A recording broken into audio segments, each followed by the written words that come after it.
The third GROAN. Ceri had taken the watch post on the Glamorgan headland 3 weeks ago. A squat stone building above the cliffs where the old coast watchers used to log ship movements before radar made most of it obsolete. The station still kept the habit alive out of tradition. Someone walking the cliff path twice a night, logging weather, watching for boats in trouble. She found the ledger in her second week, stuffed behind a shelf of outdated charts, decades of entries in different hands, mostly weather notes and tide times, until she found a page from 1961 that wasn't like the others. Heard it again tonight. 3 times, same as always, each one weaker than the last, third one always the worst. Feels like it's right behind your ear, even from the cliff path. Bolted the iron gate before it finished. Didn't look back. In the morning, heard the trawler out of Porthcawl went down with all hands, bad water tonight. God rest them.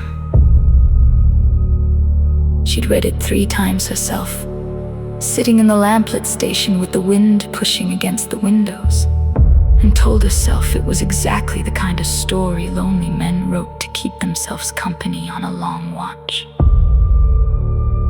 The first cry came on a Tuesday, somewhere past midnight, out past the rocks where the tide ran fastest. A low, groaning sound, almost human, almost not, carried in on the wind and gone again before she could be sure she'd heard it at all. She logged it as wind through the rock formations and kept walking her circuit. The second cry came 40 minutes later, closer to the station, quieter than the first, but somehow worse for it.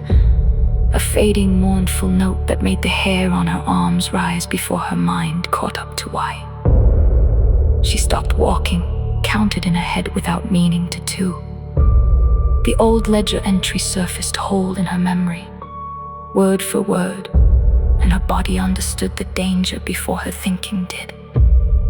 She was already moving, fast, back along the cliff path toward the station, torch beam jumping wildly across wet grass.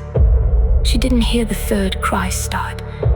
She heard it arrive, closer than the first 2 by a distance that made no physical sense, a low keening groan that seemed to come from directly behind her right shoulder even as she ran, weaker in volume than the others, but somehow the only one that felt aimed. The station door was heavy iron-strapped oak, original to the building, and beyond it stood the old iron gate the 1961 keeper had written about, rusted, nearly solid in its frame from disuse. She threw herself through the door, dragged the gate shut behind her with both hands, felt it grind into its old locking groove for what might have been the first time in 60 years. The cry outside didn't stop, it circled. She could hear it moving along the outside wall, fainter now, weaker, the way the ledger had described, fading, not because it was leaving, but because whatever it had come for was slipping out of its reach.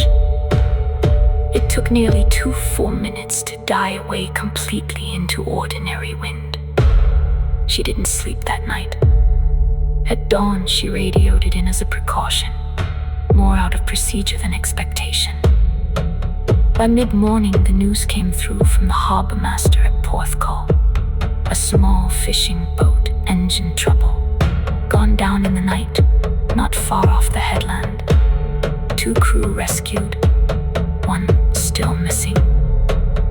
She went back to the ledger that evening and added her own entry beneath the last one, in her own hand, so whoever kept this watch after her wouldn't have to learn it the way she had.